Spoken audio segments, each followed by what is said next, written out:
All right, YouTube, slightly different video today. We've got a special guest joining us to talk about comedy. Come on in. Thanks so much for joining us. So, what would you say is the secret of comedy?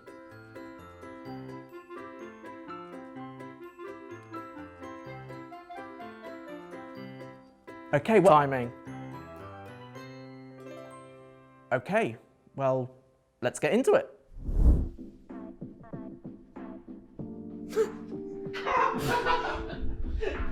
One more time. I've been shooting comedy for a few years now. I've shot shorts, sketches, and I've done comedic, corporate, and commercial work. But I do have a few rules that I follow every time I shoot comedy. Let's get into them. Know your subject matter. So whatever you're shooting, whether it's about pirates or cowboys or a 1950s detective, know that genre backwards so that when it comes to making decisions, you know any possible route that your story can go down and there is nowhere that you couldn't take it.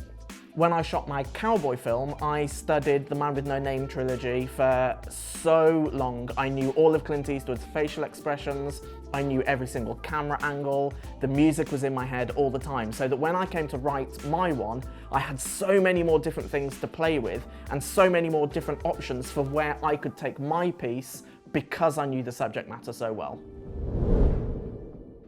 That studying, I think, is an important rule for making comedy. So I study all the time. If I find something funny, I look at why I found it funny. I will go back and analyze the joke and think, well, why did that make me laugh? Why was that particular scenario funny? Was it the camera angles? Was it the timing? Normally, it's a mixture of all those things, but I try and find out the specific reason why was that funny. When I'm watching other comedy stuff, I will also make notes, and I find that that physical act of writing it down helps me remember, and then I can draw on those memories whenever I'm on set, and that helps me stay creative throughout the process.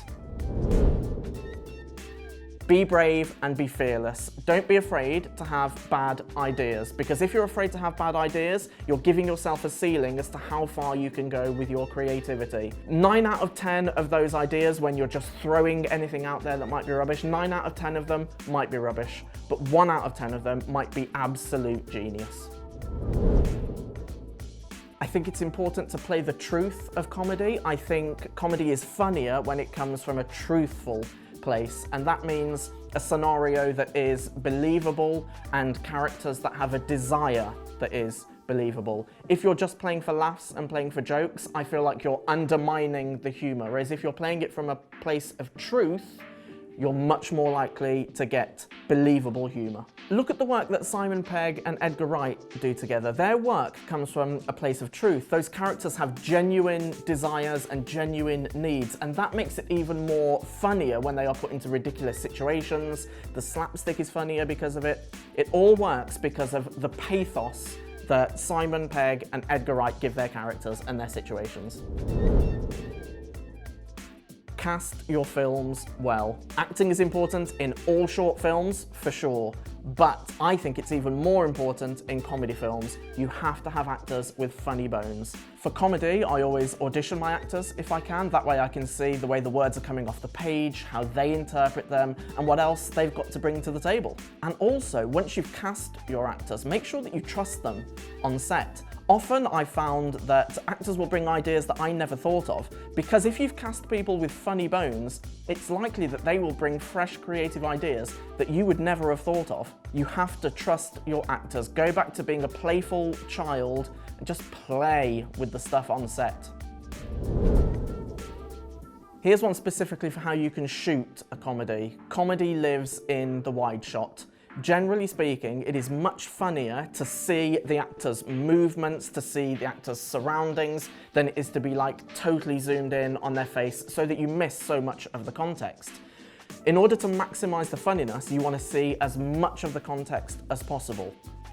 Obviously, there are times when you can be using mid-shots and close-ups to emphasize a joke or emphasize something that is funny or add to the story, but generally, comedy lives in the wide shot. One of the biggest things about comedy is the timing, whether that's in the edit, whether it's in the dialogue, the rhythm of the actors, the overall pace of your piece. timing is a huge factor. I don't know if you can learn timing. I think a lot of people just have timing built in. It's like instinct. You just know when to pause, when to not pause, when to speak, when to not speak. Sometimes you just know it.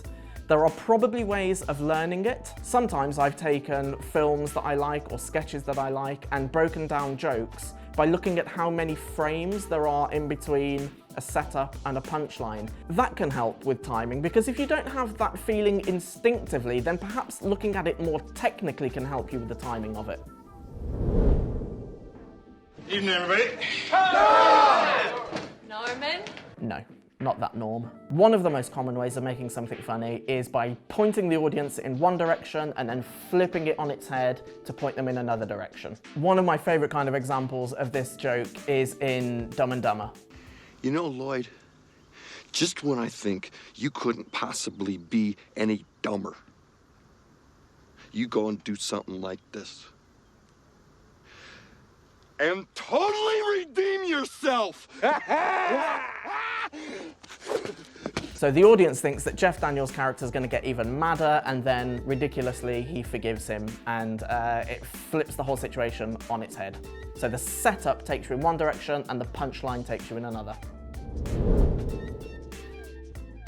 A lot of the time, if I'm shooting a short on little to no budget, I won't rehearse. We'll just get on set and we'll start playing. But with comedy, I think you have to rehearse. I will always rehearse if I'm shooting a comedy short.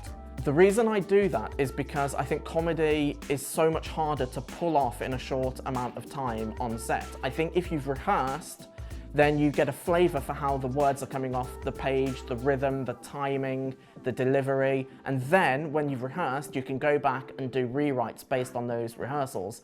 There hasn't been one time when I've shot a comedy short where I haven't rewritten after rehearsals. Whereas if I tried to do that on set on the day without that rehearsal period, we just wouldn't have had time to do it. So those rehearsals have been invaluable. It's an opportunity to play, to see what works, to see what doesn't work, and it's an opportunity to work with the actors and see what they've got to bring to the whole situation as well. Make stuff that you find funny. Comedy is subjective, and not everyone is going to find what you do funny, but if you're laughing on set and everyone else is having a good time on set, the chances are you are making something that other people are going to enjoy. Keep doing it. If they're not, it's probably a sign that what you're doing isn't working.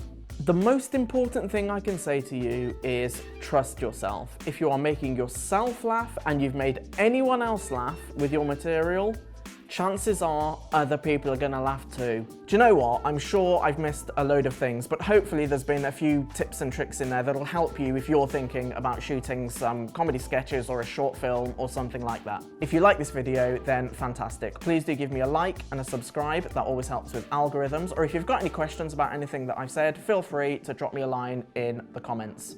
I really hope to see you in the next one. Peace!